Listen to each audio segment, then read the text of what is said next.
বিসমিল্লাহির রহমানির রহিম। আসসালামু আলাইকুম। কৃষিকথা ইউটিউব চ্যানেলে আপনাকে স্বাগতম। এই মুহূর্তে যেখান থেকে বসে আমার এই অনুষ্ঠান দেখেছেন সবাইকে আন্তরিক শুভেচ্ছা জানিয়ে শুরু করছি আজকের প্রতিবেদন।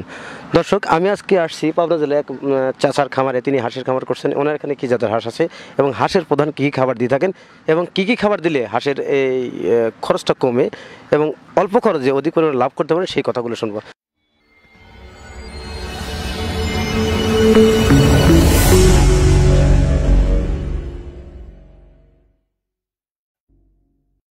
আসসালামু আলাইকুম কাকা। ওয়ালাইকুম আসসালাম। ভালো আছেন কাকা? আছি ভালো। আপনার নাম কি কাকা? ফজলাল। ফজলাল। আপনার গ্রামের বাড়ি কোথায়? পাইকারহাটি পশ্চিম পাড়া। আপনি হাঁস পালন করার অভিজ্ঞতা কত বছরের? 5 বছর। 5 বছর আর কি। আপনি এখানে কি জাতের হাঁস আছে? ক্যাম্বেল। ক্যাম্বেল আর কি। আপনি এখানে কতগুলো হাঁস আছে? আসিল 1000। আমি 250 হাঁস বেশি হালাইছি, মানে বেটা চাল দিটা হাঁসা এখন আর 750। 750 এখন বয়স কত? 6-7 মাস। হাঁসের এই 7 মাসে এখন মূলত কি পরিমাণ ডিম আছে? ডিম 4-500। 500 ডিম আছে আর কি। আপনি হাঁস পালন করে লাভবান হতে পারছেন? হ্যাঁ, লাভবান হয়েছি আমি। 5 বছরের অভিজ্ঞতা থেকে বলবেন আপনি হাঁস দিয়ে খামার করেন। বড় হাঁস না ছোট বাচ্চা দিয়ে খামার করেন? এই বাচ্চা দিয়ে আমি খামার করি। আপনি কেন খাকি ক্যাম্বেল হাঁস দিয়ে খামার করেন? আমার এইটা মানে ডিম দেয় বেশি। ডিম দেয় বেশি। হ্যাঁ। খাকি ক্যাম্বেল হাঁস দিয়ে। হাঁসের কি খাবার দিয়ে থাকেন আপনারা? ভুট্টা, ধান, শামুক। শামুক আর কি।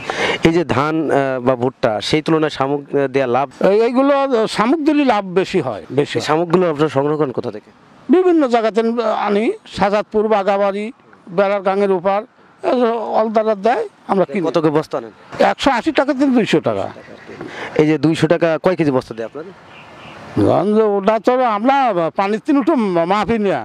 তারপর 50 কেজি থেকে 50 কেজি থাকে। 50 কেজি। ওই 50 কেজি খাবার যদি আপনি যে বাগাবাড়ি থাকেন, গাড়ি ভাড়া লাগে কয় টাকা আপনার? গাড়ি ভাড়া ধরেন 10 বস্তা কম আলানি 400 টাকা ভাড়া দিই।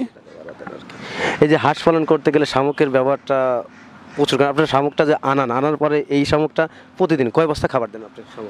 শামুক আমি দুবেলায় ধরেন 6 বস্তা দিই। তারপর তো শামুক বাইসে থাকে। এই শামুকগুলি কিভাবে জীবিত রাখেন? ওই পানি নেটের ভিতরে আমরা জীবিত রাখি। এগুলো কি বেঁচে থাকে? হ্যাঁ, বেঁচে থাকে, মরে না আর কি। না। আচ্ছা, এই শামুকটা যখন আর কি পানিতে দেন, আপনারা অন্য জায়গাতে ধুয়ে পরিষ্কার করে রাখেন না অমনি রাখেন? না, পরিষ্কার করে হাজি ওই নেটের ভিতরে দিই। হ্যাঁ, তাহলে এই শামুকগুলো জীবিত থাকে। শামুক আনার পর শামুকের গায়ে কাদা থাকে না? কাদা থাকে। কাদা আমরা এই পাইপ দিয়ে ধুয়ে দেই, নয় পুষ্করিণীতে আমি ধুয়ে দিই। ধুয়ে আরেক জায়গায় রাখেন, পরিষ্কার করেন। দর্শক, শামুক যে মারা যায় সেক্ষেত্রে কয়েকটা লক্ষ্য করা যায়। কাকার মুখ থেকে শুনলাম, সেটা হচ্ছে ওনারা যে শামুক রাখার সিস্টেম, সেটা যে শামুকটা সংগ্রহ করে আনে, সেই শামুকটা যখন সংগ্রহ করার পরে উনি কী করে, এই শামুকগুলো আবার পরিষ্কার করা হয়। পরিষ্কার করে ওনার নির্দিষ্ট জায়গায় শামুকগুলো রেখে দেয় এবং পরবর্তী সেই সময় থেকে উঠানো খাওয়া হয়। আর হাঁসের যে খাবার, প্রাকৃতিক খাবার শামুক, সেই শামুকটা যদি হাঁসকে দেওয়া হয় তাহলে অবশ্যই ডিম বা গ্রোথ দুটোটাই বাড়বে। আচ্ছা, হাঁসের যদি শামুক বেশি খাওয়ানো হয় সেক্ষেত্রে হাঁসের কি পরিমাণ ডিম আসে? ডিম একটু বেশি আসে। কি পরিমাণ ডিম আসবে আপনার? ধরেন ধান ভুট্টো যদি খাওয়ান, যদি 400 ডিম দেয়, শামুক দিলে পরে 500 চলে যাবে। মানে এই আপনি 750 হাঁস থেকে শামুক দিয়ে আপনি কি পরিমাণ ডিম পাবেন সর্বোচ্চ? ডিম আমি 600 পর্যন্ত পাবো। আর 150 ডিম পাবেন না? 150 ডিম পাবেন না? না, পাবো না কেন? মানে অদবদল করে। আপনি যে ঘেরটায় শামুকটা রাখেন সেটা কি দেখাতে পারবেন কিভাবে কোন জায়গা রাখছেন আর কি? এখন কি শামুক আছে? এখন বর্তমান শামুক নাই, পুষ্করিণীর ভিতরে আমি রাখি। জায়গাটা ডুবে গেছে, এখন অন্য জায়গা করা লাগবে। ওইখান থেকে ওইখানে আবার রাখবেন আর কি। এই শামুক যে 200 টাকা কেজি বস্তাও যদি আনেন 50 কেজি, তাও তো মনে করেন যে আপনার এই 5 টাকা 6 টাকা কেজি পরে। আর গম কেনেন কত কেজি আপনি?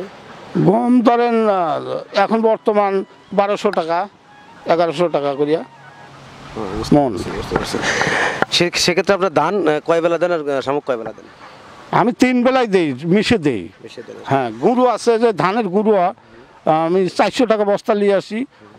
ধান দিয়ে গুঁড়ো দিয়ে একবারে মিক্সার করিয়ে খায় ভালো আর কি।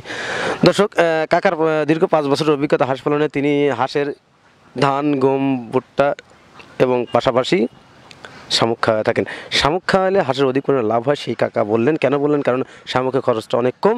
যাদের শামুক প্রয়োজন তারা ডিসক্রিপশনে নাম্বার দেওয়া থাকবে, ভিডিও স্ক্রিনে নাম্বার দেওয়া থাকবে, তারা আমার সাথে যোগাযোগ করে তাদেরকে শামুক দেওয়া যাবে, সমস্যা নেই। আমাদের নিজস্ব পরিবহনে শামুকগুলো সারা বাংলাদেশে বিভিন্ন জায়গায় সেল করা হয়। আর তার অভিমত পেলাম যে তিনি শামুক দেওয়ার পরে 750 হাঁস থেকে 600 প্লাস বা 600 ডিম পাবেন তার মতে। তিনি যদি 600 ডিম পান, সব মিলে তো যদি তার 6,000 টাকা বা 6,500 টাকা ডিম বিক্রি করেন, সেক্ষেত্রে ওখানে সর্বোচ্চ তার 3,000 টাকা খরচ হবে। তাহলেও তিনি 750 হাঁস থেকে প্রতি মাসে 1 লাখ টাকা আয় করতে পারবেন। দীর্ঘ অভিজ্ঞতা থেকে কাকার কাছ থেকে চললাম। আর তার কথা শুনে ভালো লাগলো যে তিনি হাঁসের খামার করে খুবই পছন্দ করেন। কেন? বিগত দিনকে কৃষিকাজ করতেন, আর কৃষিকাজ বাদ দিয়ে এখন হাঁসের খামার করছেন। তো দর্শক, আজ এই পর্যন্তই, দেখা হবে পরবর্তী ভিডিওতে। ততদিন ভালো থাকেন, সুস্থ থাকেন। আল্লাহ হাফেজ, আসসালামু আলাইকুম।